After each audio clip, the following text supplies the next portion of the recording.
여러분, 진짜 열심히 수영해도 잘 안 되는 영법이 있는데요. 그게 바로 평형입니다. 자유형은 어떻게든 앞으로 나가긴 하잖아요. 근데 평형은 열심히 하면 할수록 가라앉고 앞으로 안 나갑니다. 옆레인 사람은 힘 안 들이는 것 같은데 쭉쭉 나가고, 나는 팔다리 미친듯이 휘졌는데 제자리였던 경험 다들 한 번쯤은 있으시잖아요. 근데 한 달만 평형 이렇게 따라 하시면 바로 200m 뚫어버립니다. 평형은 사실 힘이 아니라 흐름입니다. 팔다리 순서는 아는데 흐름을 만드는 요소를 놓치고 계신 분들이 대부분이에요. 대부분 세게 차면 나갈 거라고 착각하시는데 절대 그렇지 않습니다. 오늘 평형 A부터 Z까지 제가 싹 다 알려드릴게요. 집중하세요. 우선 평형 발차기입니다. 근데 바로 물에 들어가지 않을 거예요. 많은 분들이 가장 많이 하는 실수가 초보자인데도 불구하고 물속에서 바로 평형 연습을 하는 거예요. 물속에서는 몸이 가라앉으니까 마음이 급해집니다. 물 먹고 죽게 생겼는데 무슨 자세 연습을 해요. 그래서 급하니까 대충 차고 대충 하고, 그러다 보면 잘못된 자세가 몸에 박혀버립니다. 한 번 박힌 잘못된 자세는 고치는데 몇 달이 걸리기도 해요. 처음부터 제대로 배우는 게 훨씬 빠릅니다. 느려 보이지만 사실 훨씬 빠릅니다. 반드시 지상에서 먼저 동작을 익혀주세요. 우선 침대나 책상에서 엎드려서 따라하시면 됩니다. 미쳤다고 안 하시는 분들 많은데 이거 안 하면 물에서 교정하기 정말 힘듭니다. 하루 딱 5분이에요. 자기 전에 침대에서 5분만 해주세요. 평형 발차기는 하나, 둘, 셋, 세 박자입니다. 하나, 다리 접기. 양발을 곧게 펴고 무릎 사이를 어깨 넓이로 벌리는 상태에서 다리를 접어줍니다. 포인트 두 가지. 무릎을 구부리면서 발바닥이 위쪽을 보게 해주세요. 발등이 위로 보면 안 됩니다. 발바닥이 천장을 향해야 해요. 그리고 무릎을 90도까지 접어주세요. 원래 정석은 90도까지 접지 않는데 지상에서 이렇게 과하게 연습하셔야 물속에서 교정이 쉽습니다. 물에 들어가면 부력 때문에 각도가 작아지고 겁먹어서 동작이 작아지거든요. 그래서 지상에서 과하다 싶을 정도로 접어야 물속에서 딱 맞습니다. 근데 여기서 진짜 많이 실수하는 게 처음부터 발끝을 바깥으로 돌리는 건데요. 이렇게 다리를 접는 동작에서부터 돌려버리면 저항이 훨씬 커집니다. 물속에서 이러면 브레이크를 밟으면서 가속 페달을 밟는 거랑 똑같아요. 발끝을 접는 단계에서 가만히 두시고 다음 동작에서 돌려줍니다. 접은 다리를 펴면서 차줄 건데요. 이때 발끝을 바깥으로 돌려주세요. 이 타이밍입니다. 접을 때가 아니라 펼 때 돌리는 거예요. 이 순서가 정말 중요합니다. 그리고 정면이 아니라 약 20도 아래 방향으로 찬다고 한번 생각해보세요. 발바닥 안쪽 면으로 물을 뒤로 밀면서 동시에 아래로 눌러주는 느낌이에요. 이 아래로 누르는 힘 덕분에 엉덩이가 가라앉지 않습니다. 평형할 때 엉덩이 가라앉는 분들 많으시죠? 원인 중 하나가 킥을 수평으로만 차기 때문이에요. 살짝 아래로 눌러주면 반작용으로 엉덩이가 뜹니다. 혹시 평형 상체가 너무 가라앉아서 호흡하는 것도 어렵다는 분들은 여기를 눌러 평형 상체에 쉽게 띄우는 방법을 확인해보세요. 자, 이렇게 살짝 아래로 눌러 차줬으면 이게 핵심이에요. 무릎이 거의 펴진 시점에서 발바닥을 붙이면서 다리를 위로 올려주세요. 그냥 다리를 펴기만 하면 추진이 절반밖에 안 나와요. 물을 양쪽에서 모아서 뒤로 밀어내는 느낌으로 꽉 모아주셔야 합니다. 정리하면 하나는 무릎을 좁게 접어 저항을 최소화하고,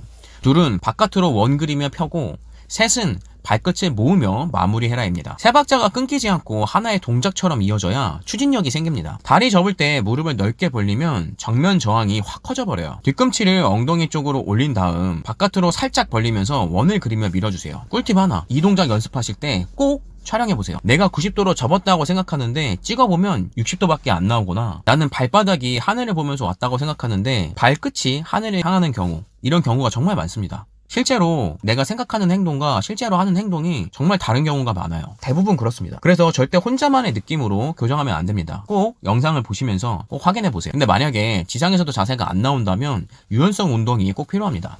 이 스트레칭은 W자로 앉는 스트레칭인데 간단하지만 효과가 굉장히 좋습니다. 처음에 이 동작이 어려우시면 엉덩이 아래에 책을 깔고 시작하시고, 스트레칭 방법은 이 동작을 30초 동안 유지하시고 그 다음에 30초 쉬기, 이렇게 3세트 매일 해주시면 됩니다. 여기서 강도까지 알려드릴게요. 어느 정도 강도로 하셔야 되냐면, 스트레칭을 했을 때 통증 직전에 기분 좋은 당김 수준으로 해주셔야 됩니다. 스트레칭 할 때 아프면 근육이 오히려 수축해서 효과가 떨어지거든요. 이렇게 3주만 해주시면 평형 자세가 확실히 좋아지실 거예요. 자, 이제 팔동작입니다. 발차기를 아무리 잘해도 상체가 가라앉는 분들 있죠. 25m 가는데 점점 몸이 물속으로 꺼져드는 느낌. 대부분 팔 찌르기 각도가 잘못된 겁니다. 팔을 정면으로 수평으로 뻗으면 상체가 벽치듯이 물에 부딪혀요. 오히려 상체가 위로 튀어 올랐다가 다시 가라는 느낌이 드는데 이게 수평 찌르기의 함정입니다.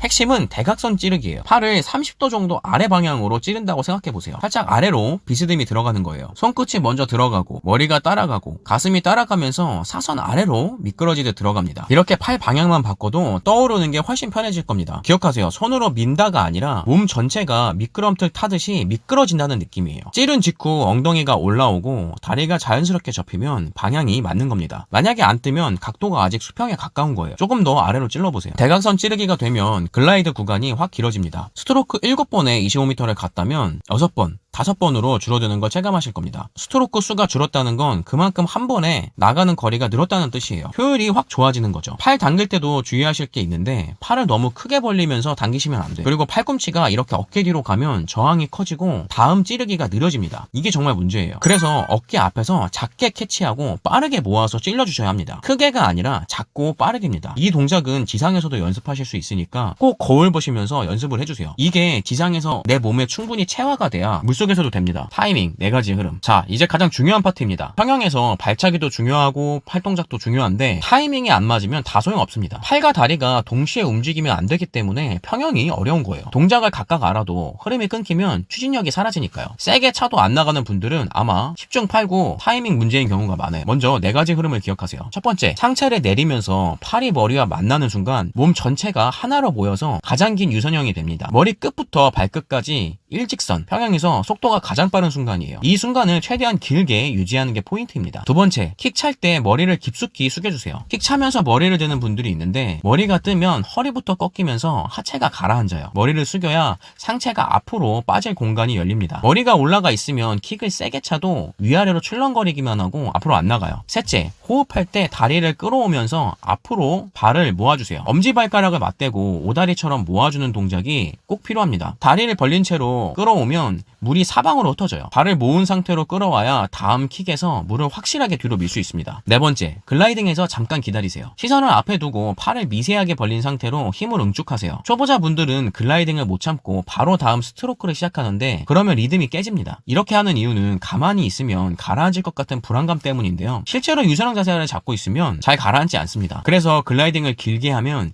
느리게 느껴져도 더 멀리 나가고 속도도 빠릅니다. 처음에는 2초 정도 세면서 글라이딩을 가져가 보세요. 그리고 익숙해지면 자연스럽게 타이밍이 잡힐 겁니다. 팔과 다리 타이밍이 합쳐져야 추진력이 나오고 호흡은 리듬의 결과로 따라옵니다. 숨을 쉬려고 몸을 올리는 게 아니라 몸이 올라오는 순간에 숨을 쉬는 거예요. 이 차이 하나만 알아도 평형이 완전 달라질 겁니다. 꼭 기억하세요. 진짜 많은 분들이 여기서 실수를 합니다. 물 밖으로 나오면서 고개를 이렇게 들어서 올리시는 분들 정말 많습니다. 10명 중에 9명은 그래요. 꼭 여기서 이렇게 고개를 해서 저항을 줄여주셔야 합니다.